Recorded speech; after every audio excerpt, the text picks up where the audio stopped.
Welcome to another episode of the Hot Mess Mill Mom podcast. So, took a week off. Still did not get my squeaky chair fixed. But it was, there was Christmas and then like that weird week of preparation for New Year's and everything. So, it was a bit of a long week trying to get a lot of things done, as the kids didn't have any activities, like gymnastics was canceled and scouts were canceled for the week and all of that. So it was a lot of fun. Got quite a bit done. Husband went hunting a lot, so he didn't get anything done, but whatever. It is what it is. It's the beauty of being married. So I want to, just point out too, I realize I have massive craters on my face. I have mask face. That's what it is. Let me know if you have it too. I just want to know. Am I the only one? I can't get rid of them. I can't. Alcohol, face wash, everything. Like they keep, I know you can't see them if you're listening, but if you're watching the recording of the episode, you can see these giant red craters on my face, and I'm super self-conscious about them, but I don't like wearing makeup.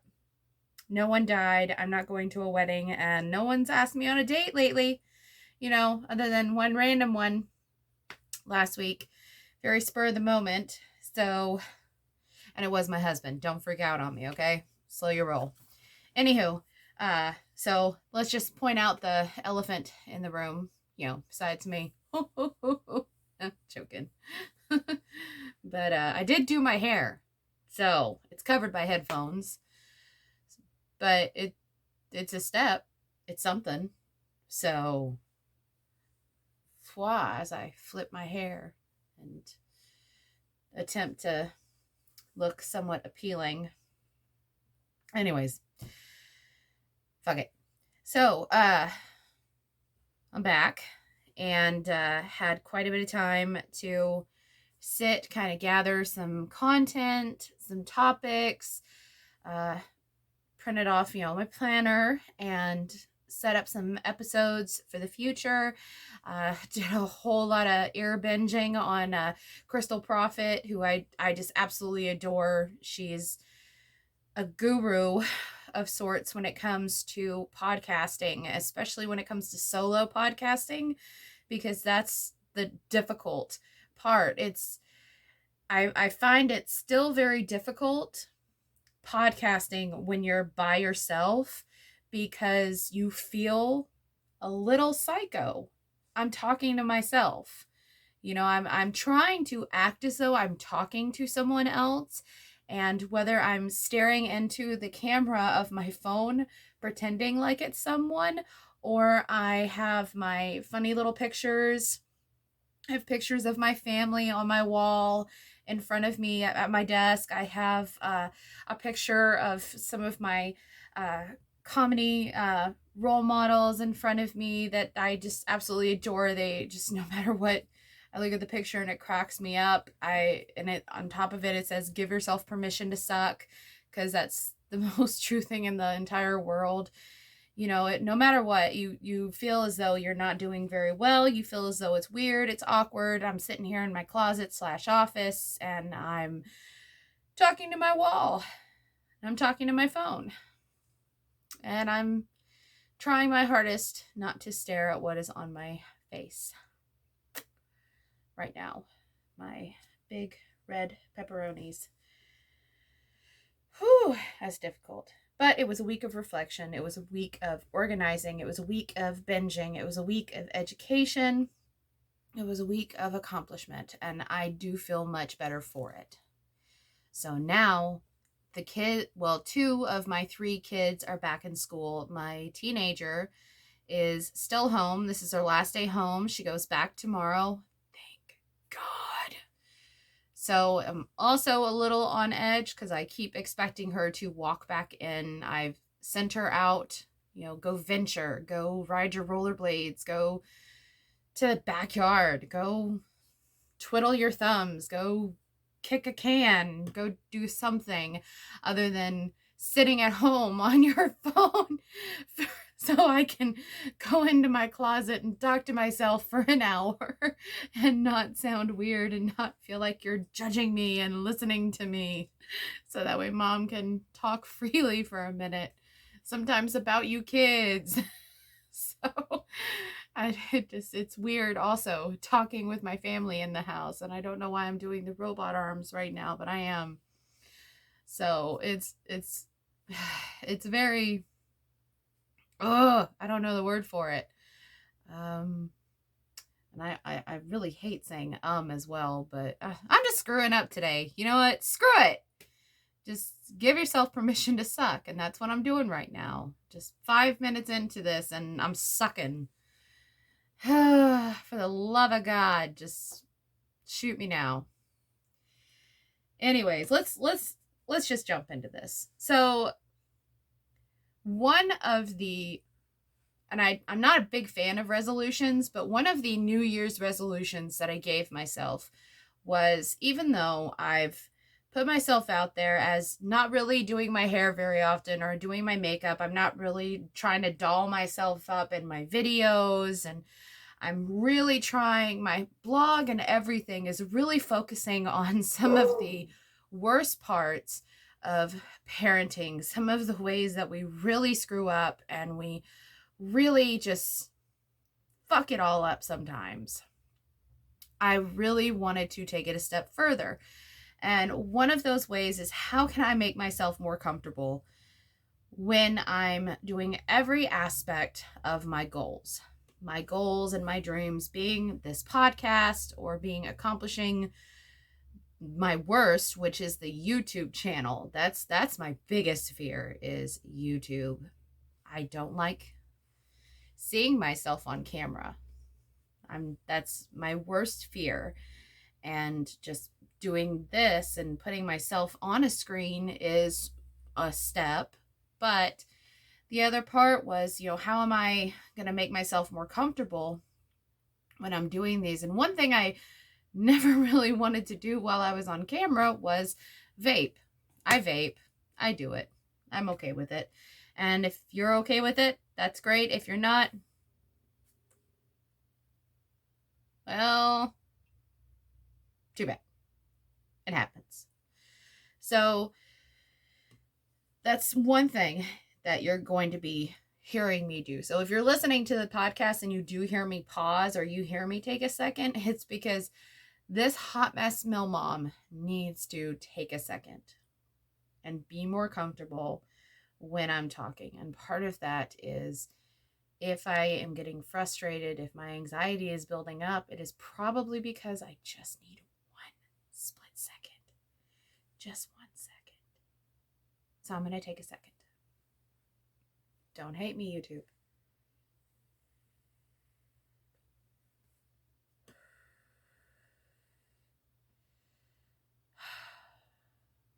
Okay, we're good.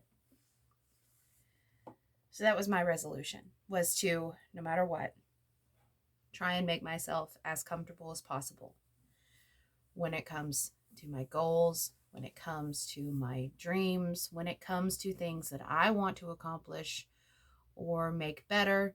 No matter what, always be comfortable.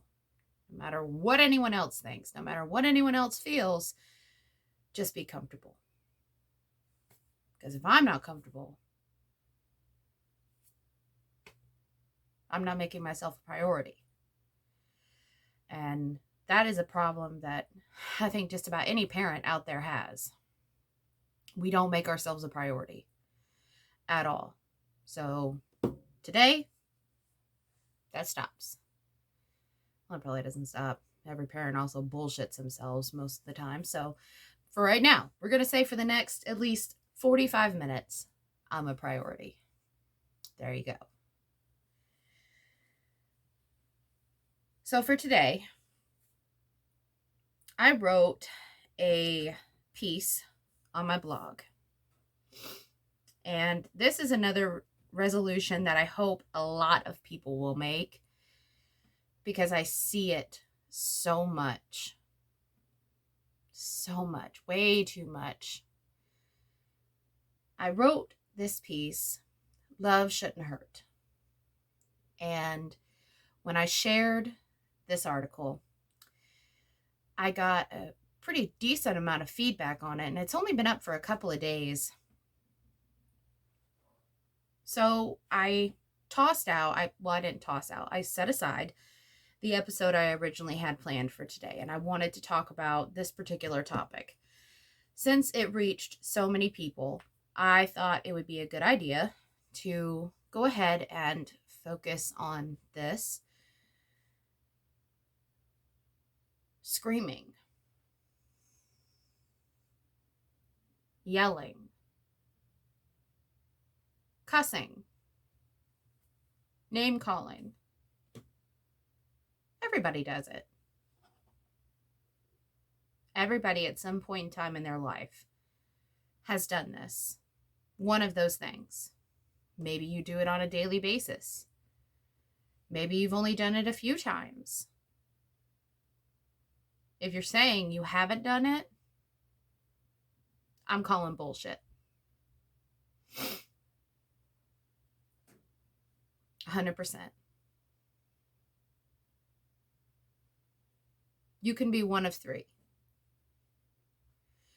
You can be a less than average parent, or you can be average, or you can be an above average parent.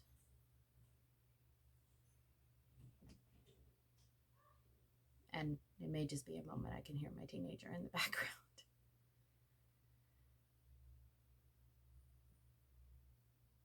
No, I think we're good. With those three types of parents,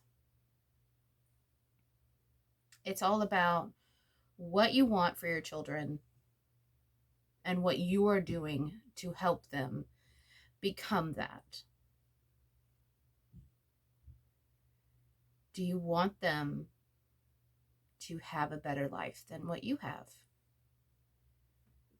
Do you want them to have a better childhood than you had? Do you want them to be successful? Do you want them to love themselves?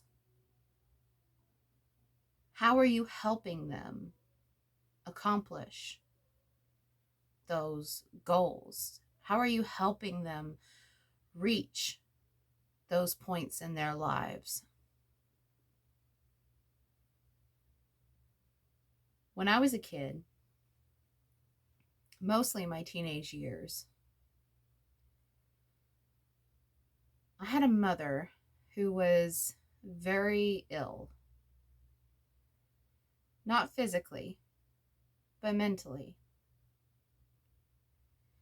And at the time, I didn't understand why she did the things that she did, why she said what she said, and why she treated me the way that she did. I thought she was just cruel. I thought she hated me. I thought she just had it out for me every day. When I was a teenager, it was to my understanding that she never wanted me. She had no desire to be a mother. And every day before I even opened my eyes, I was doomed to just be a failure in her eyes. I could have done amazing things that day. I could have accomplished some of the greatest feats of bravery and been the most beautiful creature. I could have had the world at my fingertips with skill and courage and intelligence. And somehow, I still would have been a failure. And that's how it was every day. I was reminded that I was a failure every day through physical abuse and emotional abuse. And it was torment. It was absolute hell. So every day I woke up and I expected it. I expected the worst no matter what. If something good happened or if I received a compliment, I always expected something to follow it. Even to this day, as an adult, if someone pays me a compliment, I wait for it. I wait for that request. I wait for that demand. I wait for that ball to drop of, okay, what do you need from me? You tell me I'm beautiful, so you want something from me. You ask me how my day was because you need me to do something for you. You asked how my new job went because you want to borrow money from me. It's a whole slew of always expecting the worst, which then led to always expecting the worst from people.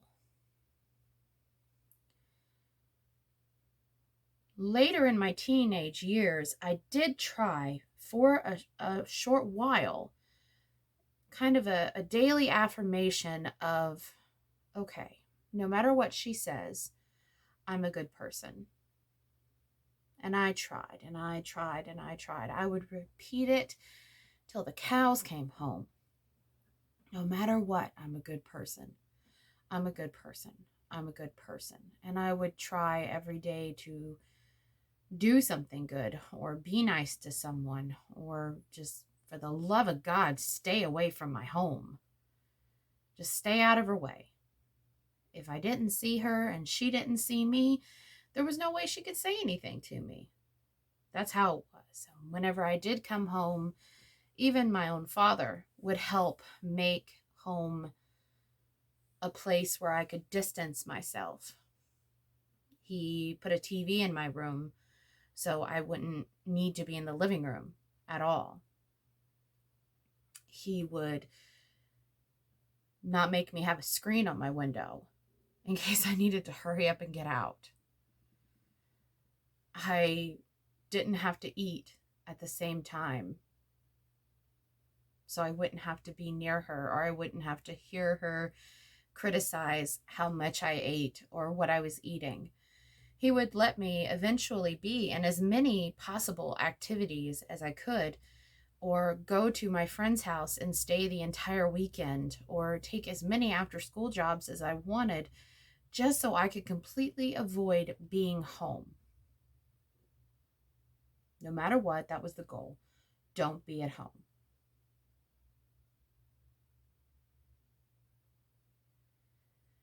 I practically lived at my neighbor's house, who later became to me my godmother. She was my mother to me.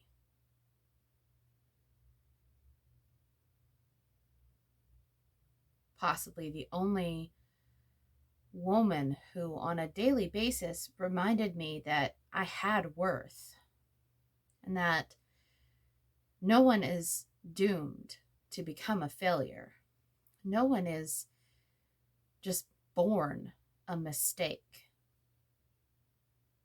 No one is born horrible. No one is born to fail.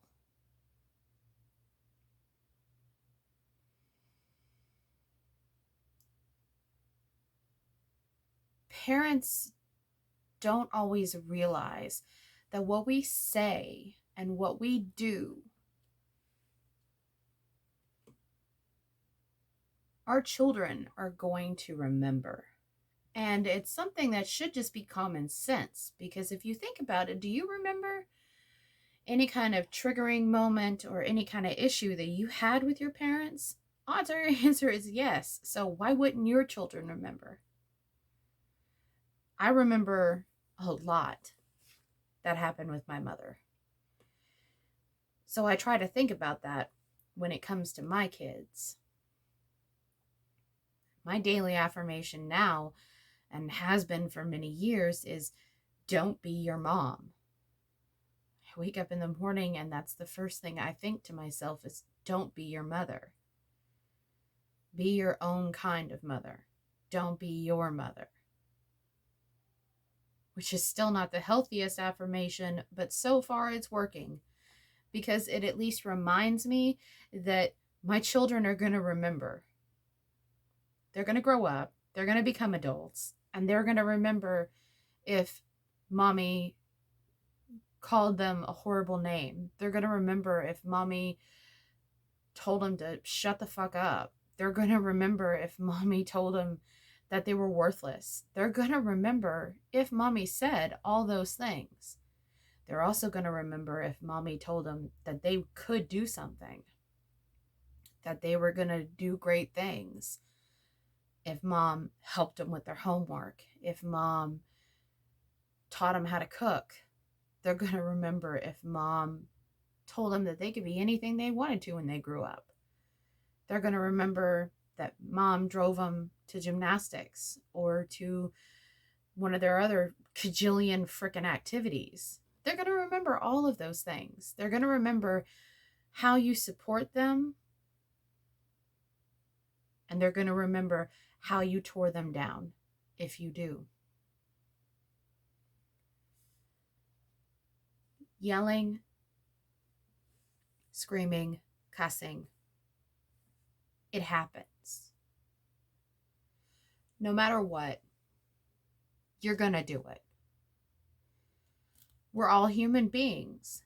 And at some point in time, we all get to that boiling point where we're stressed, we're pissed, we've had a shitty day, and everything has gotten to us. We can't handle it anymore. We forget that we just need to go walk away for a moment. We forget that we need to go take a breather because we're stuck in that moment where we're standing in this one spot and you can hear your entire day's worth of bullshit in your ears and your eyes. You feel it in your hair. You feel it in your fingertips where you just bottle and you tighten up. And all of a sudden that kid comes up to you and for the 10th, 50th, millionth time they say mom and you just go, what? What the fudge do you want? What the hell do you want? And then you stop. Your kid starts crying. They're bawling their eyes out. They take off running. And you're just standing there feeling like the most fucked up failure you possibly can. You take a deep breath and you know what you just did. You know you fucked up.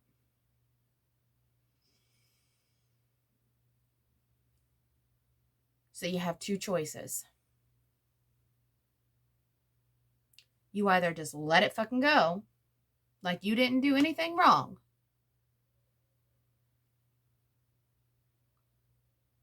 or you go and you be an adult and you teach that kid a very important lesson.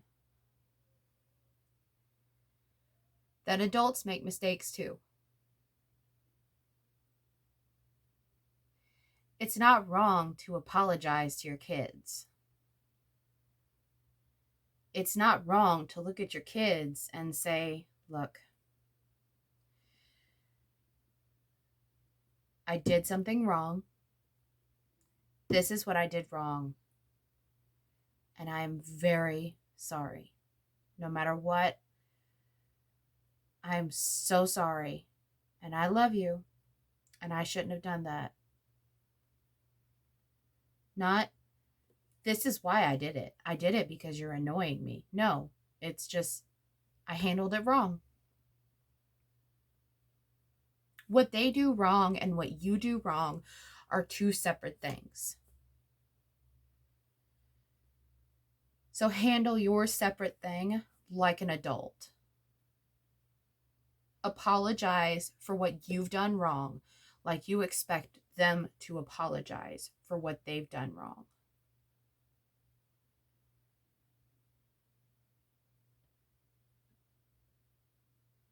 That's what makes you an above average parent. The average parent may fuck up like that, and then they may just let it go. Maybe they won't do it again for a while. Maybe they'll just go hug the kid and say, just forget I did it. Just, what do you want? Just tell me what you want. Let's get it over with. You're still not admitting that you did anything wrong. So it would be kind of hypocritical to expect that kid to admit when they've done something wrong. Tell me I'm wrong. Tell me I'm wrong when I say that. The less than average parent, that's the one I'm pissed at today. The less than average is the one who not only did it that time, but will continue to do that every day. And never say they're sorry. Never have a reason. And never give a shit about it. Never care that they just made the kid cry. Never care what damage they keep doing to that child by their actions. Never care what they're teaching that child.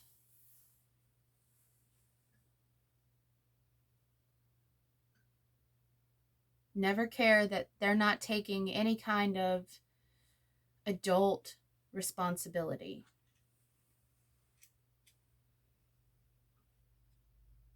Never admitting when they're wrong. Never acting like a good adult. But you'll expect the child to act like an adult.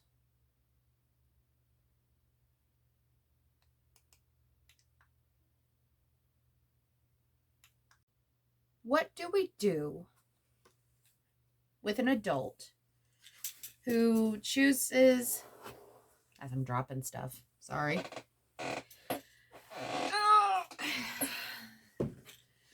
I guess I can't say much. I'm an adult who does not have their shit together.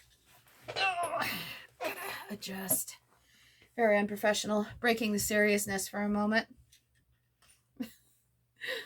What do we do? I'm so sorry. What do we do with the adult who chooses to act like a child? For everything else, there's always an excuse. For someone with an addiction, there is a reason. It cannot just stop suddenly. It can't just end overnight. There's a process. Okay. So you start the process, you work your program. Same with, I guess, you could say with the screaming, with the anger, because that's what it is. Anger management would be that program. Maybe it would work for this. With everything that an adult does, somehow there is an excuse, there is a reason, and there is a program. There are steps to repairing and recovering from a mistake. But these same adults who are acting like a child, expecting this patience while they're harming this child, are expecting this child to not go through a program. They're expecting this child not to go through steps. We have got to stop expecting children to act like adults. They are not adults. They are children. Children cry. Children have attitudes. Children throw temper tantrums. Children roll their eyes. Children talk back. It is normal. And I hate that word most of the time. But in this sense, it perfectly fits. It is normal. I don't care if your child has a disability. I don't care if they're neurotypical. It is perfectly normal. Every child does it. At some point or time, you cannot avoid it. That tiny person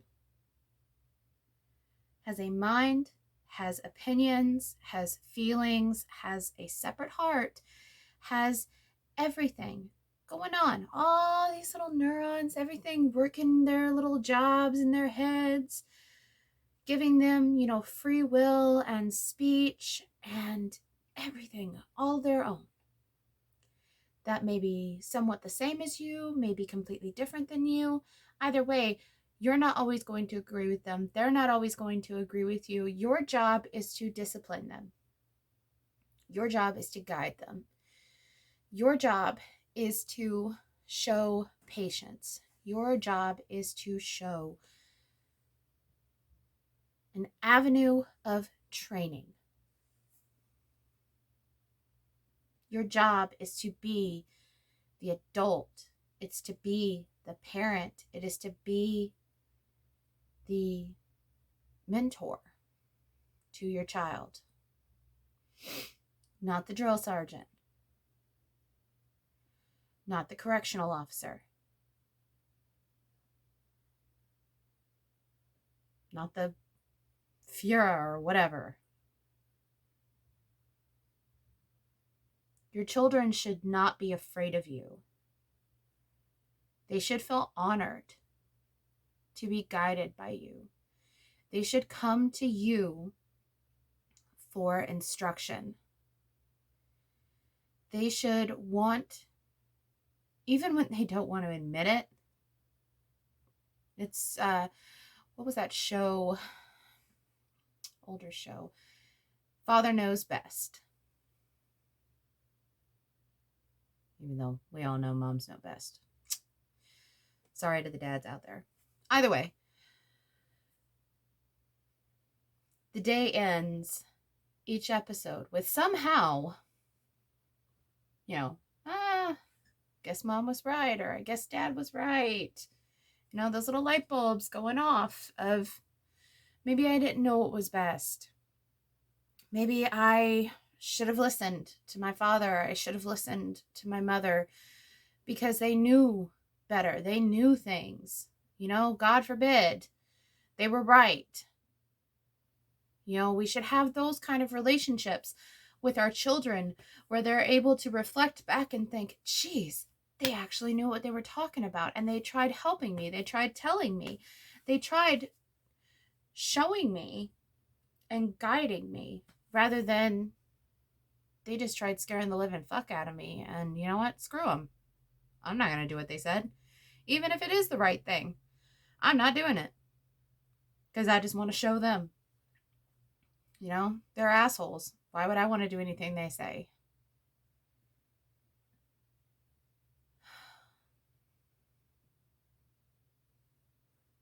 All I wanted from my mom was she didn't have to love me. She didn't have to show me that she loved me. She didn't have to tell me. She didn't have to even be nice to me.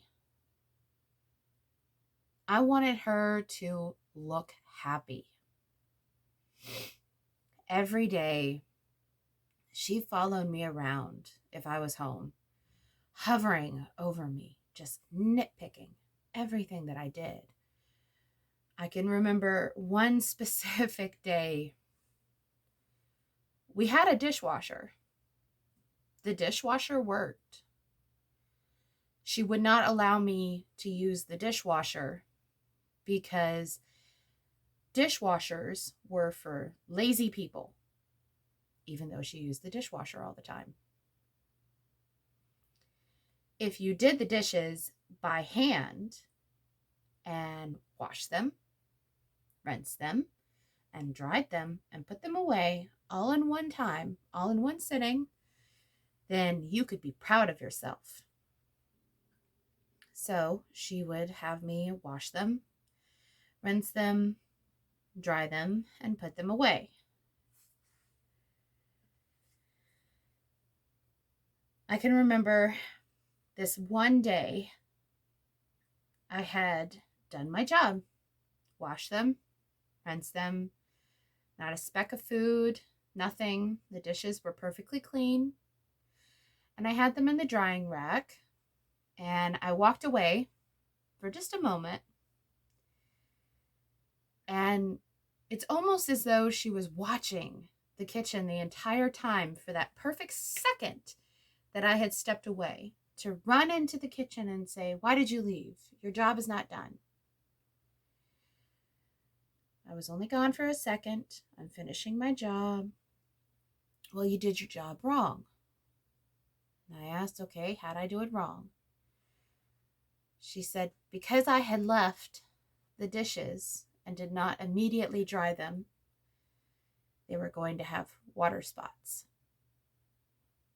And because they had water spots on them, or were going to have water spots on them, I had to rewash them." So she took every dish and put them right back into the soap water and watched me as I rewashed every dish one at a time. Wash it, rinse it, dry it, go put it away.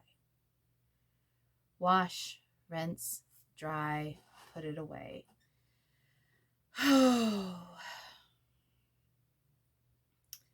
It was a very long afternoon.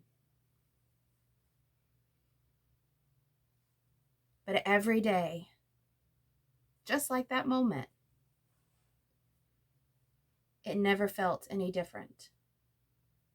It always felt like she was so desperate for me to move out. Like my teenage years were her light at the end of the tunnel. Like she could see the end. She could see me leaving and she couldn't wait for me to be gone. But at the same time, if I left, she would have no one to project her sadness onto. She was miserable and she had to make me miserable. I feel in her mind, the more sad I was, the less she was. So the only thing that I really wished for as a child was that she would just be happy. Just one day. I felt as though if she woke up and she was happy, she'd just leave me alone.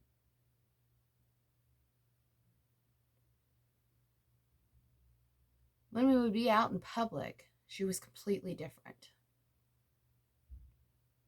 she would act very happy. She would act very friendly. She was sociable. She was nice to people. And she was nice to me.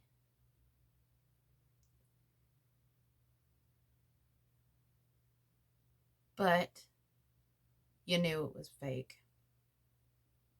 And it almost hurt more knowing that it was. And knowing that if she was holding your hand and you didn't smile big enough, or you didn't laugh loud enough, and you got that squeeze with those fingernails,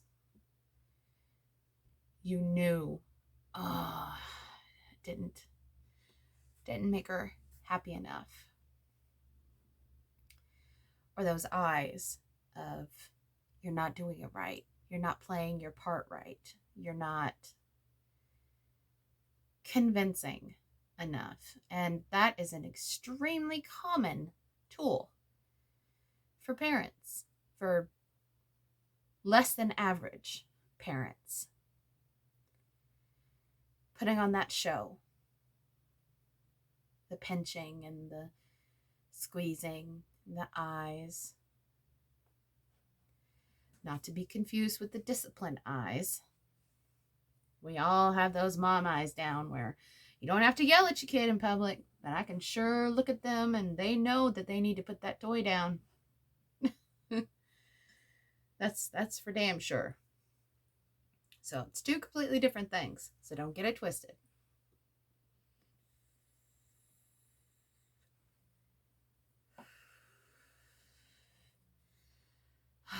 Being comfortable with myself.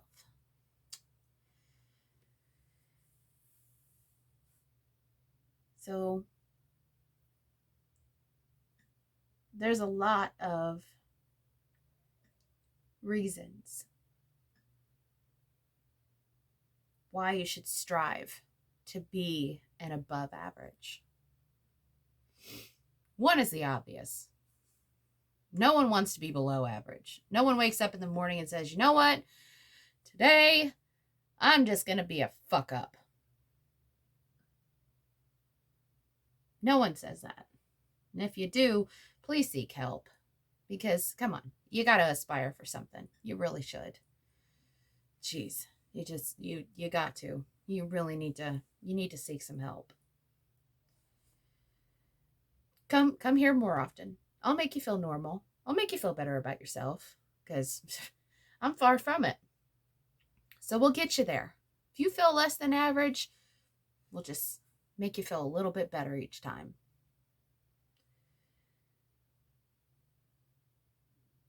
Do you want your kids to have this conversation about you in 10 or 20 years?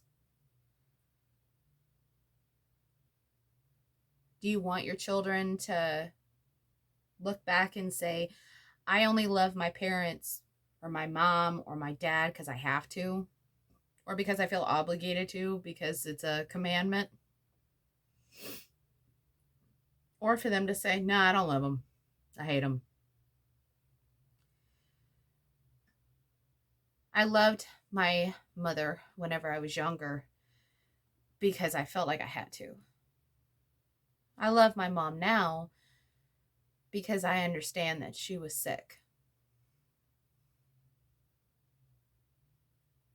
Her actions were not 100% in her control. Whether or not they were, this is what I'm telling myself. Because I don't want to walk around with hate in my heart. I also don't talk to my mother. I haven't in many years.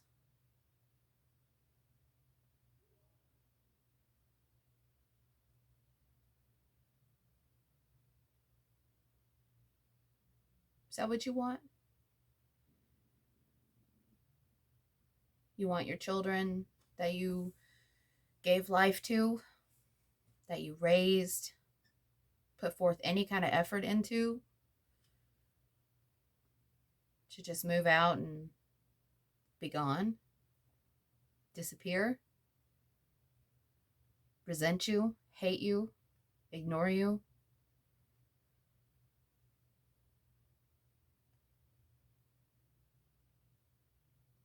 Do you want them to love you because they had to? Or they felt obligated to? Or they loved you out of pity? Or do you want them to love you because you gave them something? Your guidance and your worry for them, your concern for them, your love for them gave them a bounty of support, gave them a solid foundation to build their lives on. I want my children to love me because of what I brought to their life, not because of what I took from it or damage I may have done to it. So, I apologize when I fuck up. When my kid has to tell me something, I do my best to listen. When my kid is screaming and crying at me, instead of yelling in their face to stop, stop, stop, I tell them to go cry it out. Tell them to go get it out. It's okay to cry. It's okay to scream.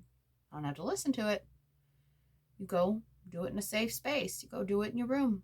You scream as much as you want to. You cry as much as you want to. You get it out. When you're done, you can come talk to me. When you're done, we can talk. We can speak. We can work through this.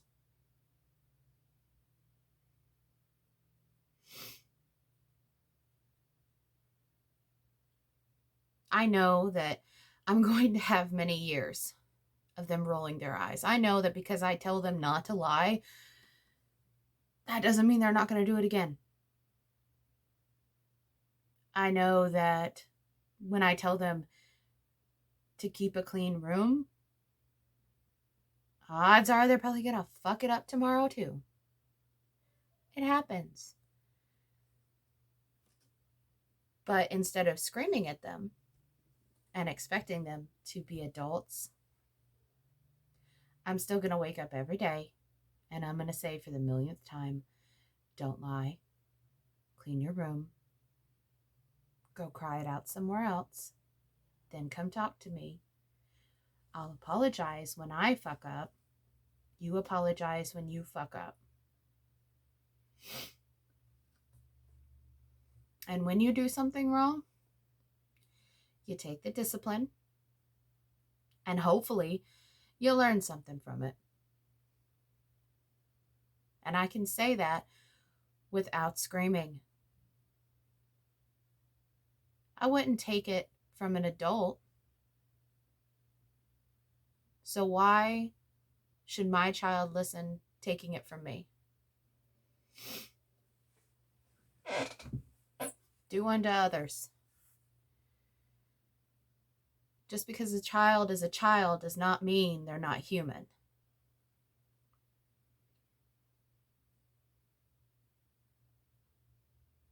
If you wouldn't take an adult screaming and cussing at you, why would you do it to someone that you love? Because you're only taking a chance of them not loving you or loving you for the wrong reason.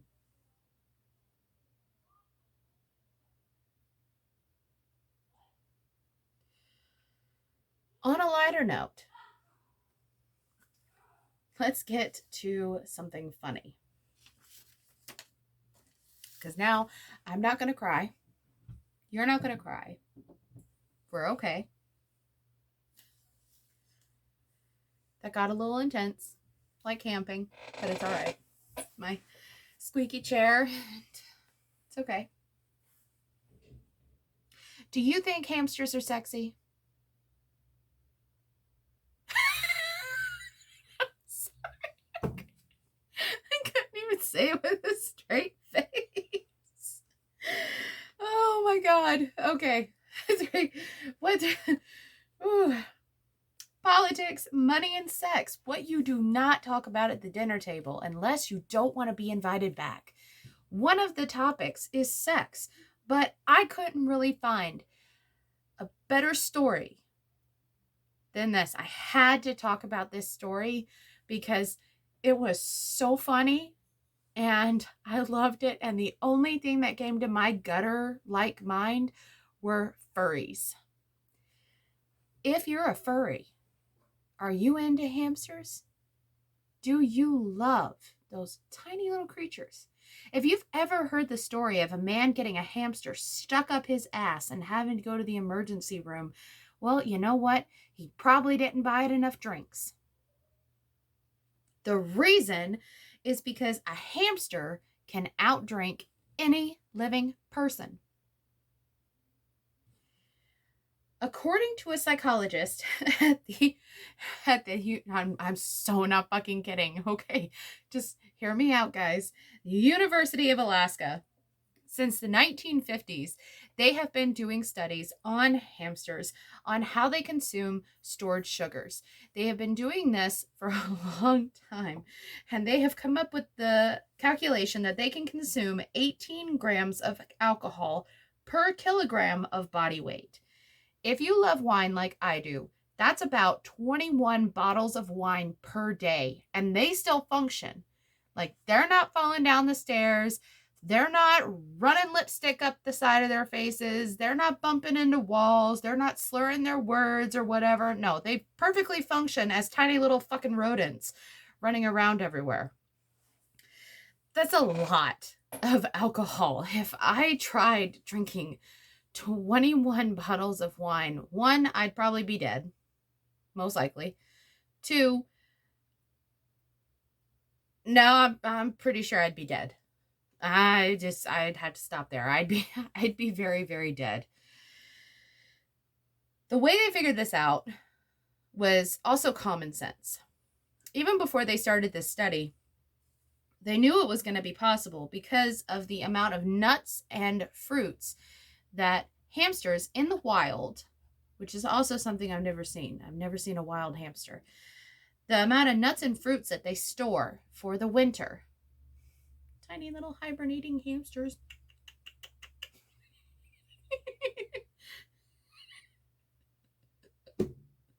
Okay, I got this. These items that they gather, obviously kept underground. The sugars in them ferment. So while they're hibernating during the winter, it's just basically one long frat party. They're sitting down there, they're nibbling on all of their little fermented sugars. They're just boozing it up all winter long just to wake up when it's springtime and they're like, hey, bitches, what's up? Let's rock this springtime. You know, like it's friggin' spring break in Florida. You know, and they still have shit left over. It's unless you have a mind in the gutter, this had absolutely nothing to do with sex. But it was too funny to not pass up. Drunk little hamsters.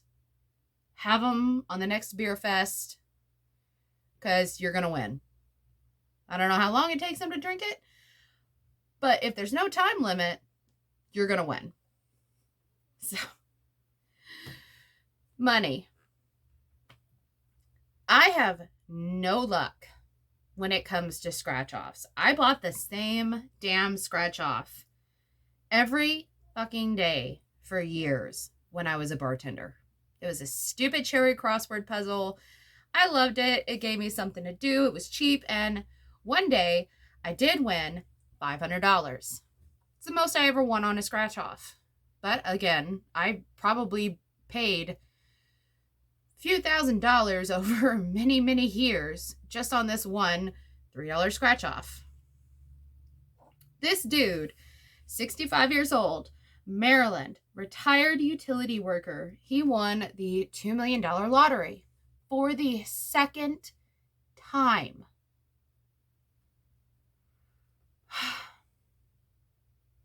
I don't know what good karma this man has got built up, but he needs to rub it off, because for the second time now, he is planning on home improvements and family vacation. I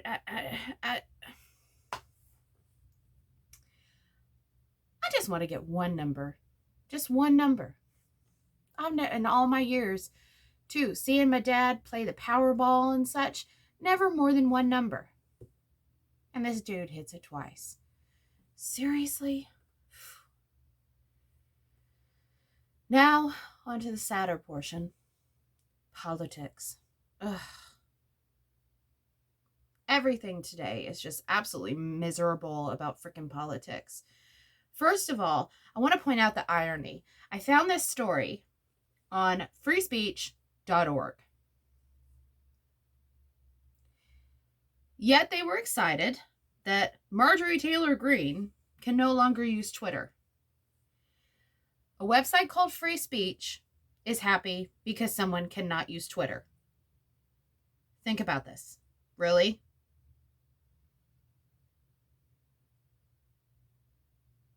Really? So they brought up an article that was written by three generals in the United States, or three retired generals in the United States military, saying that in the year 2024, during the election,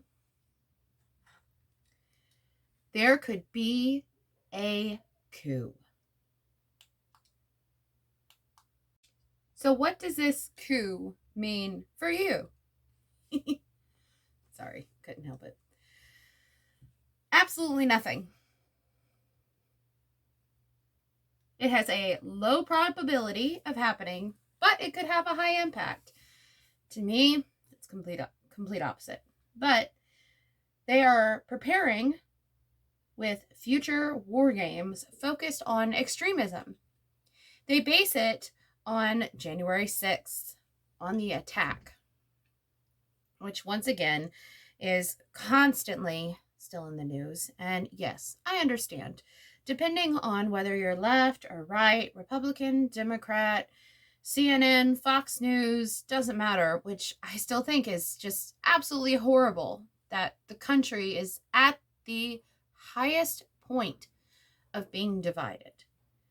I can remember as a child, my father always talking about people as Democrats or Republicans, never as being, just one person or the other, always categorizing them as Democrat or Republican. But this has reached its highest point ever. And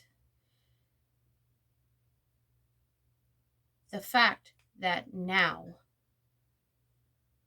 with the 2024 election coming up in 2 years, these generals believe that members within the military will possibly revolt depending on the election results. And they will do it for the benefit of the country.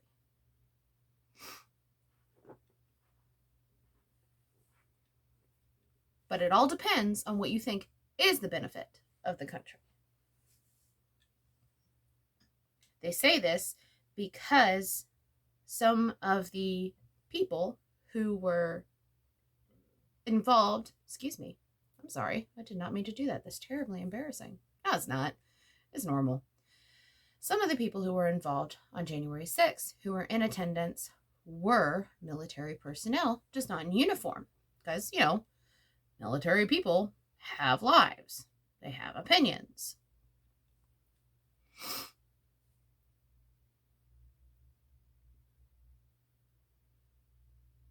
I think it's a matter of inciting chaos. coming out with a story like this.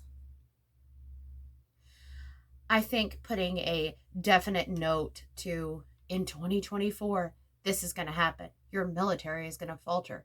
Your military is going to turn on each other. We're going to go ahead and start by inciting panic right now, 2 years prior, so you start turning on your military. That just coming from being a military family, I think that this is a level of free speech that needs to be looked into. This is a level of free speech that needs to be evaluated. Because they also mentioned this story right after Marjorie Taylor Greene. Right after Trump's tweets and news, I can't think of the word now, being on the news right before January 6th happened. It all seems relative. Yet they're trying to put themselves, by releasing this news story or this article. This is not a news story. This is an article. They're trying to say that this article is completely different. It's like trying to say, I am holding 3 apples. These 2 are apples. But this third apple, this isn't really an apple. This is an orange.